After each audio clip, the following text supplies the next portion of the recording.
views and opinions expressed in this podcast by the host and or the guest do not necessarily reflect the views of the host and or Paranormal Buzz Radio and or its sponsors. Use of any material produced by Paranormal Buzz Radio without express written consent is prohibited. Paranormal Buzz Radio will not be held responsible for you holding your knees, crying, and rocking in a corner in a puddle of your own urine, or being beheaded by a group of children in the cornfield. In fact, if you come across a group of children in a cornfield, we promise to make fun of you as you run away screaming in terror.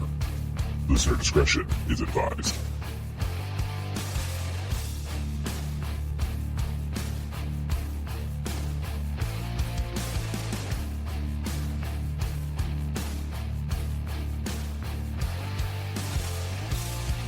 You're listening to RAP Paranormal and Friends with your hosts, Kim Purvis and Allison Robinson.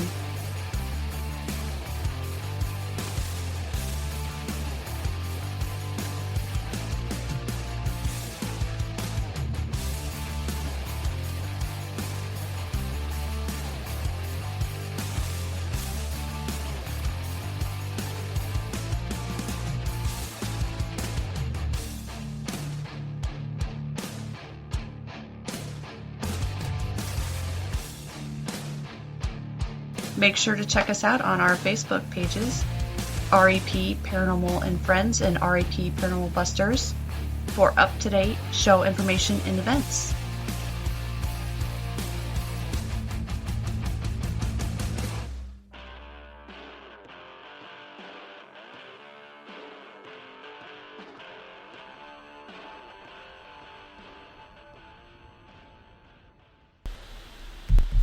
Hey everyone, welcome to another episode of RAP Paranormal and Friends. We have a special returning guest for you. Carole Obley is back on the show. She is an author of Wisdom from the Spirit World, So With You and Soul to Soul Connections. Carole has been communicating with souls that have crossed over to the spirit world through thousands of private and group sessions. She has earned a reputation in her area as the real deal among psychic mediums. Not only does she do it in her area, she also travels nationally and speaks and teaches workshops and maintains a practice in mediumship based near Pittsburgh, Pennsylvania. Carole has a new book out, Art of Sensing. So welcome back to the show, Carole. Hi, Allison. It's great to be back. Thank you. Yeah, absolutely. Now, let's kind of refresh our listeners' memories here. Some of them, are new to the show, so they may not have heard the episode from last time that you were on, because, it's coming up to about a year ago that you were on. Now, with your books, you talk about mediumship and things like that. How did you know that you had abilities?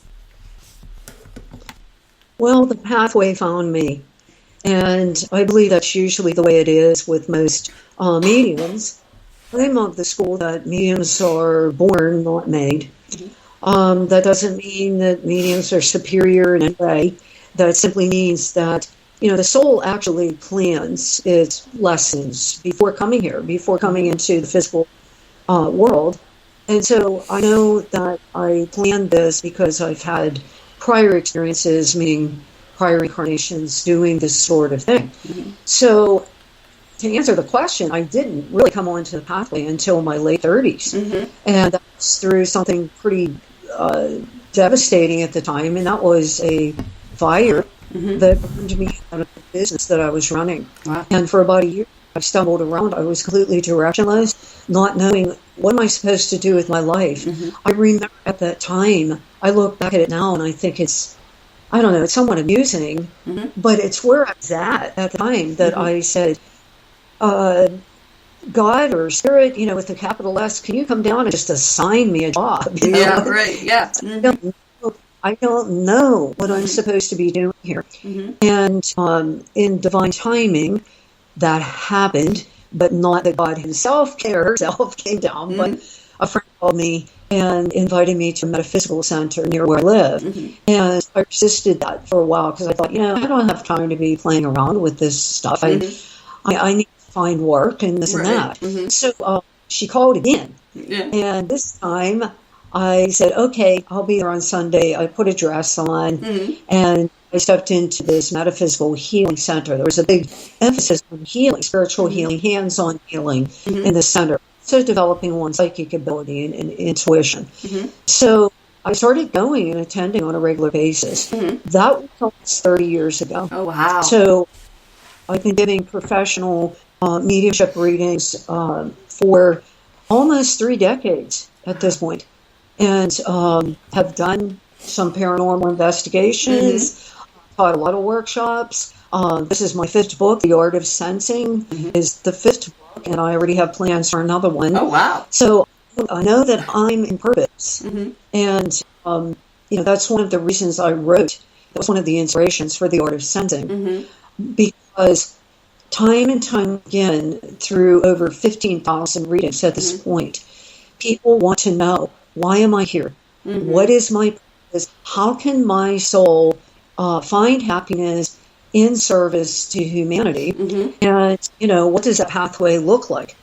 The other inspiration for The Art of Sensing was the state of the world right now. And one would have to be living under a rock to not see in a very divisive state. There's a lot of chaos. A lot of things are truly changing.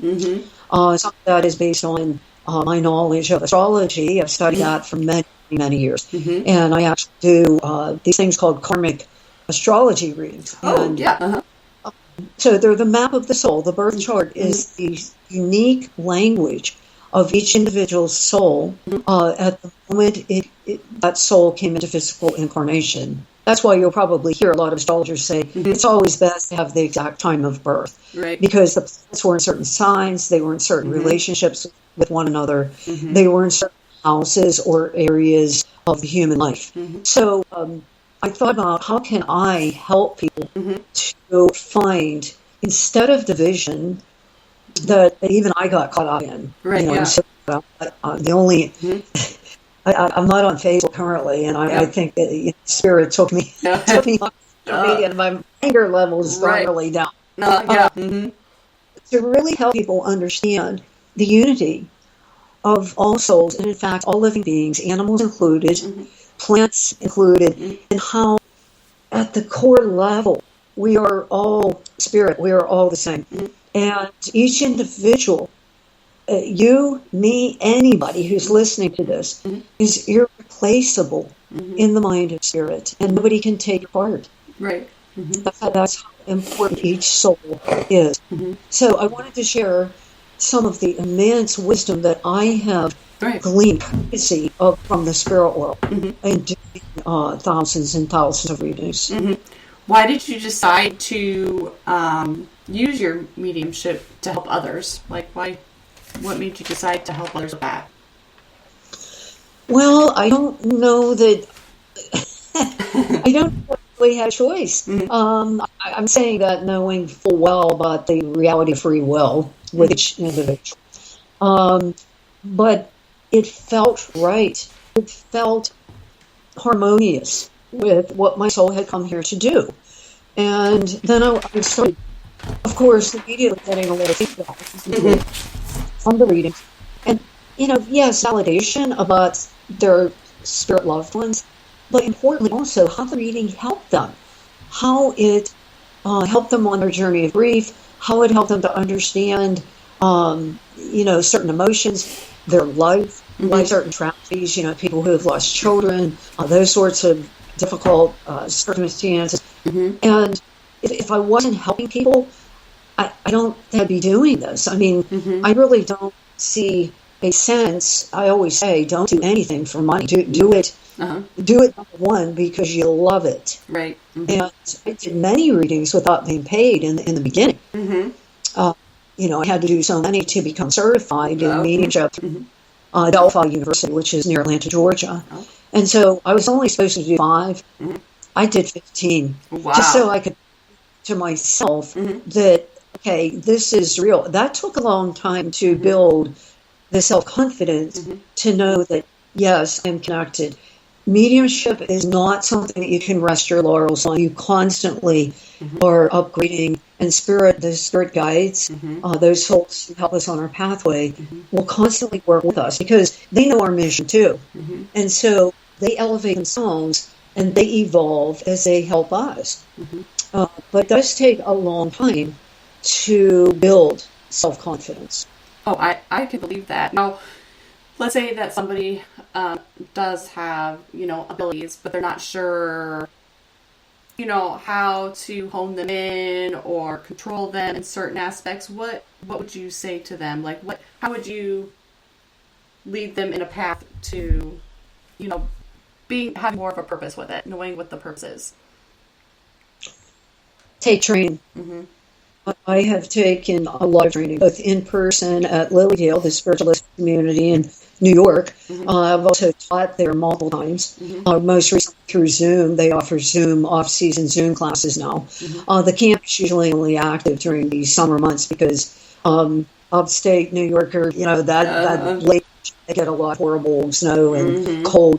Even in July, I remember sitting up there shivering. Oh, gosh. Yeah, it's very, very cold. It's exceedingly a very, very spiritually imbued place. All types of phenomena. I've seen so much when I've been up there. Mm-hmm. But taking training is what a person needs to do, because it's just like being born with, people have predisposition to be a musician or an athlete or I don't know, a speaker, whatever. But you have to hone that. And there's a refinement that goes on, and you build your base, your incoming skill, what you might have been born with, which may have come from a previous incarnation, or maybe genetically even from your family in this lifetime. It needs to be trained. And I often hear people when they will say, I know I have the ability, but, like in the middle of the night, I'm being woken up by spirits, or, I have spirits following me around and everything. That should not be happening. You have to learn how to create very strong boundaries and how to be able to discern. It's very, very important to discern, uplifting from draining, that sort of thing. You also have to be able to, most fundamentally, discern your own thoughts from your rational mind from the spirit mind or the spirit world. So discernment takes a long time to build, because most people say, I feel like I'm making this up. And, there comes a point where, in readings now, I just tell people, if you don't understand it right now, if you don't understand who this individual is, which doesn't happen a whole lot because there's a lot of evidence presented, but I tell them to just write it down and, check with an older family member or somebody who's done genealogy in the family. Oh, yeah, for sure. Because sometimes you might get somebody who's not like an immediate family member or something that you recognize, or a friend. Could be somebody, down. I have heard of that before. Now, with your book, The Art of Sensing, can you define like the art of sensing and about the spiritual intuition? Can you give us a little bit of a definition of that? Intuition is the voice of the soul, and the soul is not a noisy entity. We've all heard this expression, the still small voice, and almost sometimes like a whisper. And until you get quiet, and it doesn't necessarily have to be meditation, but stilling oneself. I mean, we live in a world today that we're inundated with everything, with information galore. You can open an internet, connect with somebody in Africa or Asia or Europe. So that's possible now. Right. So we have all of this energetic confusion or inundation going on. And so it's so important for us to become quiet. It doesn't have to be, it's not a complex thing. It's not a big time-consuming activity. A couple of minutes in the morning, a couple of minutes before bedtime. I personally meditate with headsets on, asleep. What that does is it connects you directly to your higher awareness, which is your soul. And so we have this thing called a body. We have this thing called a rational mind. And we have this thing called a personality. I write about these in The Art of Sensing. And intuition differs. The distinguishing of intuition from the rational mind is that intuition, a lot of times, we are not going to have external validation with what we're being given. The rational mind, we're always seeking, well, okay, I need fact to back that up. I need to feel it, taste it, sense it, hear it, whatever. Intuition does not operate that way. And I believe that's why a lot of times people struggle with it, because they don't, well, the biggest obstacle is trust. They don't trust. And I will tell you that when I taught mediumship development and intuition development, lack of trust is the greatest obstacle that people face. Mm-hmm. Right. They're like, I'm not really sure. I think I'm wrong, or they're afraid of being wrong. Mm-hmm. So fear in all its forms, and it can take many forms in life, can actually paralyze us from going forward. So that's something that we really need to address. Mm-hmm. There's all types of fear. I also talk about fear in the art of sensing. Mm-hmm. Intuition, especially spiritual intuition, is the guidance system for each of us. And a lot of times we're going to go, that just doesn't make sense. Mm-hmm. Why would I quit this job, for example, and go into maybe a more creative type of field or something like that? I enjoy being creative, but how am I going to make money at it or whatever? Mm-hmm. So the soul doesn't see limitation; it sees potential, and the soul operates in unlimited potential because it's part of God, which is unlimited.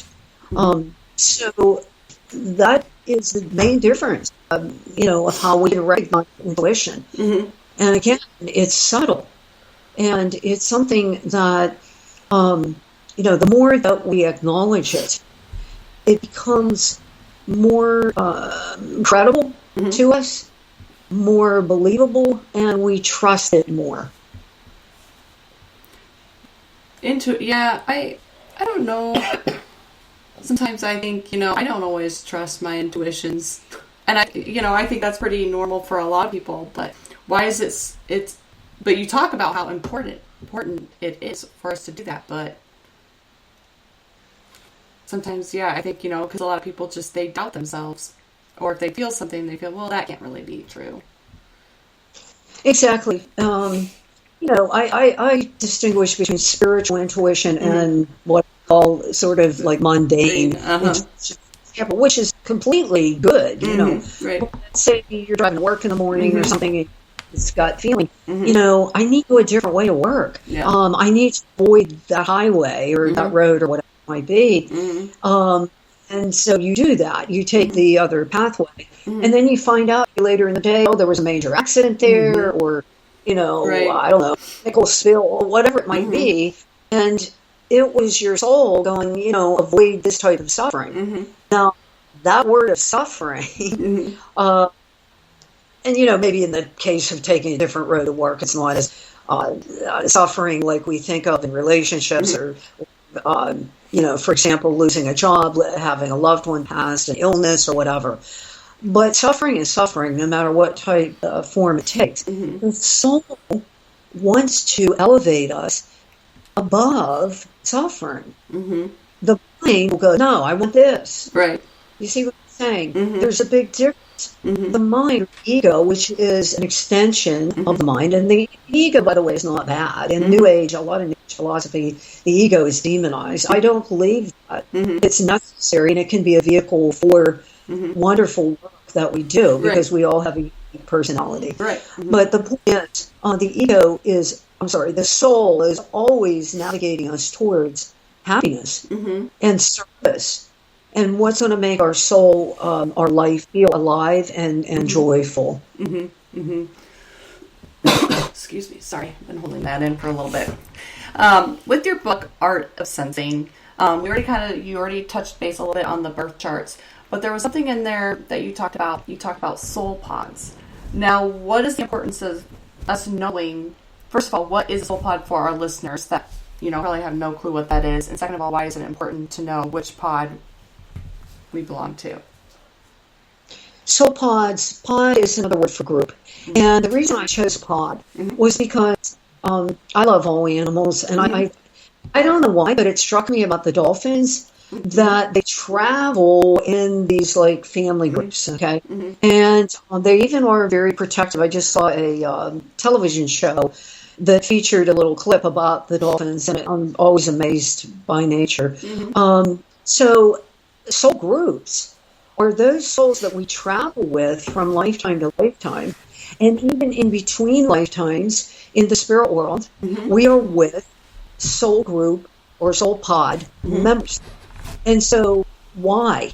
Yeah. Well, we're usually, there's a similar consciousness between soul pod or soul group members.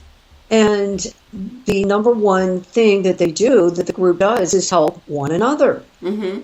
They uplift one another. They learn from one another. Now, what happens when, we incarnate, we come here in a physical form? Well, a lot of those souls that were with us in between lifetimes or in this world are here in our family, as our friends, as our partners or spouses, employers, and people we work with, projects that we work on with other group members. So what happens is, growth doesn't stop, or we don't disconnect from them. At any one time, too, some of these soul group members are in the spirit world. We don't all incarnate at the same time. And it's possible through hypnosis, or I'm a person that can go into that state very, very easily, that we can go into the spirit world, actually, and even connect with some of these soul group members. Oh, wow. And the spirit guides that your listeners have probably heard a lot about they have often been associated with us throughout lifetimes, and may have even sort of graduated from our soul group to the responsibility of being a spirit guide. And there are all types and all categories of spirit guides. There's ones that work with healing, there's ones that work with science, there's ones that work with, medicine, bringing through new technological ideas. There's all sorts of guides, and it's one doesn't do the work of another. So each of us has a personal, primary spirit guide, and that we are the responsibility of that guide. They can't tell us what to do, but they inspire us through inspiration. Remember, whisper to you, this is what you came here for. You might want to go on this pathway. Gotcha. And that's their role in our life. And once we die, we are met by them. And we see, how good of a job did I do there? I wrote a lot about this in all of my previous books. What happens when we die? What about life review? Right. There's a section in Wisdom from the Spirit World called the Soul's Report Card, where we actually grade ourselves on how well we learned the lessons. Now, spirit guides, can you have like animal guides, like as your spirit guide? Yes, I happen to have a lion. He's been a guide for a long, long time. He's a magnificent male lion. His name is Ra, like the Egyptian sun god. And I have seen him through clairvoyance as clear as you and I hear video. So as clear as I'm seeing you. That's how I've seen Ra.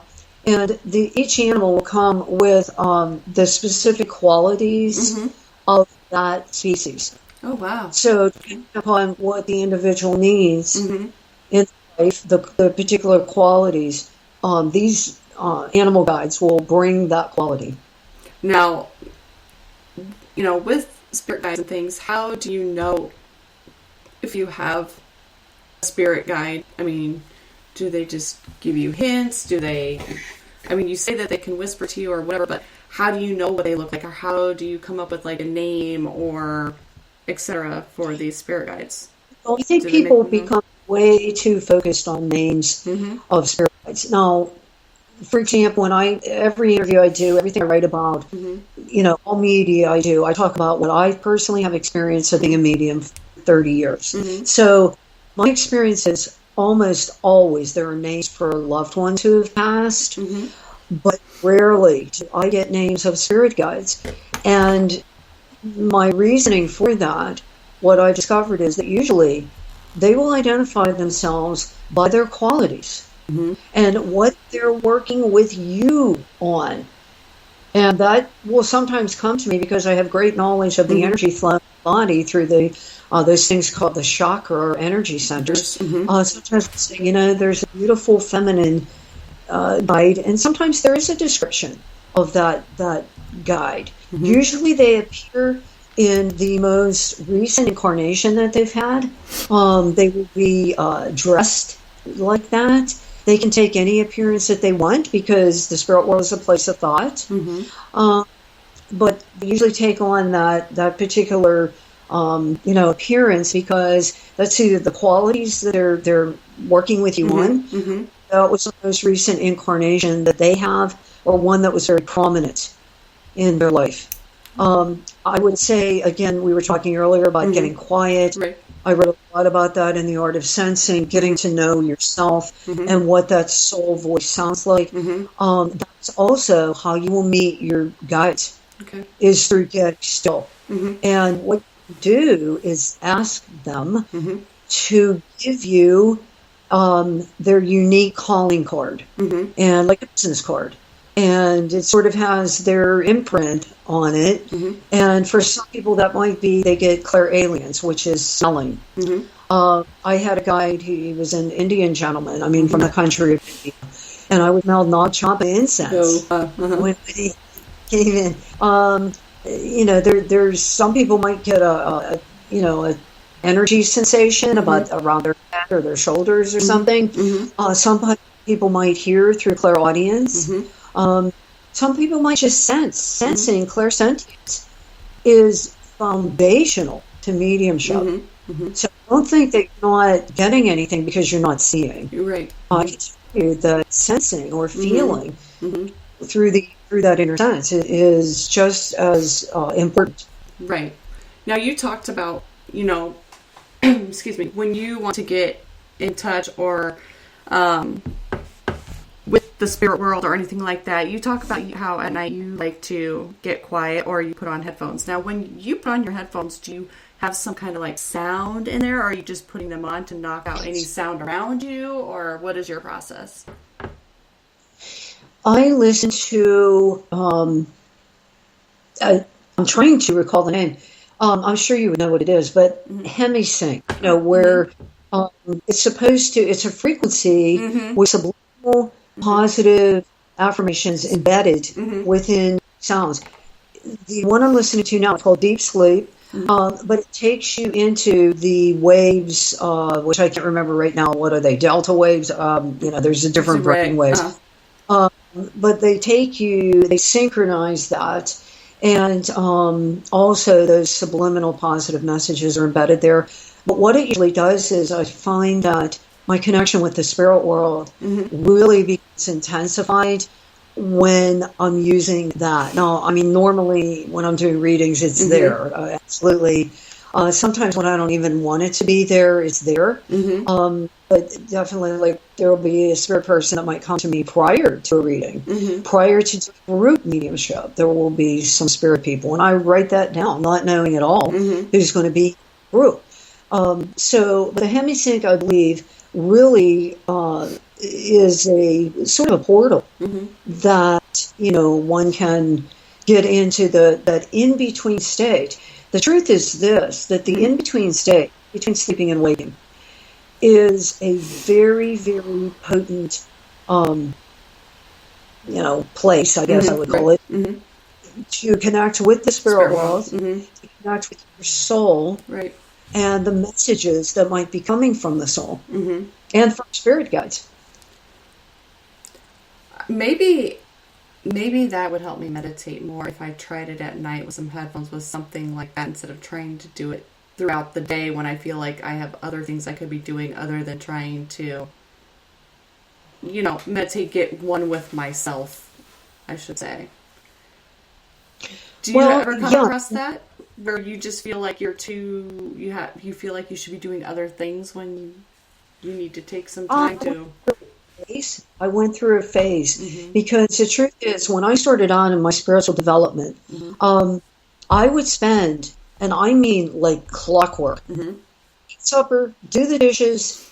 I'm into my meditation room where I would do readings in that room too. And I would lie on the floor and I would listen to, meditation music, and I would spend a full hour. Well, that went on for quite some time. And then I came to the point where I was getting very restless. And I was saying, I'm bored, I don't want to do. So I hear one of my guides says to me, if you're just going to, like lay there and drift, you might as well do something else. And I said, oh, okay. So I was that they said that. But now what I do is mindfulness, because mindfulness, which, so that people understand, it's very, very simple. A child can do this. You simply connect with your breath. You put your attention, meaning your focus, on the breath as it goes in and out of the chest, and it automatically stops this treadmill of the mind. And you can use body focus. You start with the feet and just you put your attention on the feet. You move up to the calves and the thighs and the hips and, around the entire body. What that does is it gives you the ability to focus, but also to shut down the voice in the head. Oh, okay. And I find that to be much more effective, short bursts of that. For example, I don't know, going to the doctors, you're sitting there waiting to go in, to be called in. I do not. I have a cell phone. The only time that cell phone is on is when I'm traveling and I might need it for an emergency. I'm never on a cell phone when I'm out in public or any place. I don't sit there. I watch everybody there, on their cell phone. I sit there, I'll close my eyes and just a few minutes focusing on the breath. So if you do that and make it less tedious, Right. I think that would help you. I'm going to have to try that next time and see, because I've tried the whole meditation bit, but I just can't sit still long enough to be, I can't get my mind to stop racing enough. So when you said you did it at night, or, you put your headphones on things, I was like, well, maybe that might help me too, but to drown things out. But now well, make no mistake. I mean, our mind, there's many students I've taught and they go, well, I can't meditate. And I say, why? And they say, I can't stop my mind. And the truth is, you're never going to stop your mind because it's designed to think. That's what it's supposed to do. So we don't, in mindfulness, you don't stop the mind. What you do is you notice, you become the observer of the thoughts. What does that mean? Well, you kind of, and this takes a little bit of practice, but it's completely doable. You pull back from them. And here's a simple metaphor. You go out on a nice summer day and you put a blanket on the lawn or whatever, and there's beautiful clouds up in the sky, and you look at those clouds and you notice them, and they're passing by, they're moving by. And so you just go, okay, there's a nice fluffy white cloud or whatever, and then you let it go. So if you think of the clouds as your thoughts, and you don't try to suppress them, you simply notice them, but then you refocus on the breath. And you might do that 20 times within 5 minutes. I mean, and you can really settle down. Okay. I will. I'm going to try that. I will try that and see if that helps me out any better. Now, before we start to wrap things up, you did mention that you're working on another book. Well, that's partly my plan, and I think Spirit's plan. It usually doesn't come that quickly. It's like no wine before it's time. I can tell you that all my books, except the first one, that I was on a pretty well listened to Pittsburgh radio station morning show, and the DJ, who was very well known, and he says, you need to write a book. And I'm like, I don't want to write a book. I have no desire to write a book. I don't know how. I don't know how to work a word program. Lo and behold, guess what happens? My father buys a course for me on how to operate the computer. This was way back when, okay? Yeah, But I was like completely computer illiterate, right?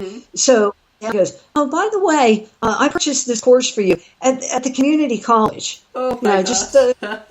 But it was so helpful, Allison. It was so helpful that I learned how to navigate on the keyboard. I learned how to do email. I mean, people were probably laughing at this, but, I grew up during the 60s, right? So we didn't have this when I went to school. And in high school, computers, they were giant. They filled the whole room. They had the little cards you put in them. Oh, yeah. So the synchronicity of the God mind, of the spirit mind, is always in tune. When we're on the right pathway, mountains will move. Things show up right where we need to be. but we have to get out of the way. Right. So anyway, what I meant to say with your original question That's okay. was just this whole thing about, this one came pretty quickly. And interestingly, the others, I knew I was going to write another book, but it wasn't there. With Wisdom from the Spirit World, I woke up like 5 years ago on a July morning, and I'm like, bingo, that's what I'm writing about. And it was the lessons that the spirit communicators, there were these lessons time and time again that needed to be expressed in this book so that people could have this sort of higher soul wisdom and so forth, and that I heard time and time again. Yes. So, and all of the books have been like that. Right. Yep. And so, again, it's by divine inspiration. Now, where can our listeners purchase your books? Especially, you have your new book, The Art of Sensing. Where can these be purchased? Through my website. That's the only place you will get an autographed copy.